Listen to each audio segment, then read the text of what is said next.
I'd now like to demonstrate for you a sidelying test, which can be utilized to assess posterior or anterior canal benign paroxysmal positional vertigo.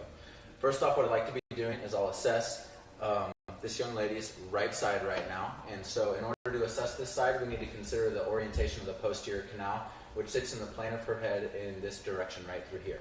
So in order to assess for the posterior canal, what we'll be asking is for 45-degree rotation to the left-hand side in order to assess the right hand, the right side of the posterior canal. So go ahead, please, and drape your arms right over my forearms. All right.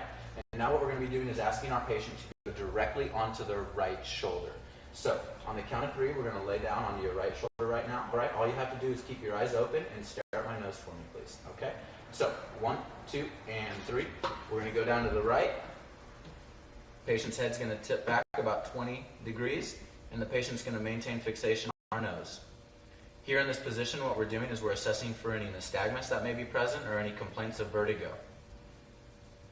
We'll hold this position for about 20 seconds or until the dizziness stops, and then double that time. And then we'll have the patient go ahead and resume a sitting position. So come on up, 1, 2, and 3. All right. And then go ahead and rest.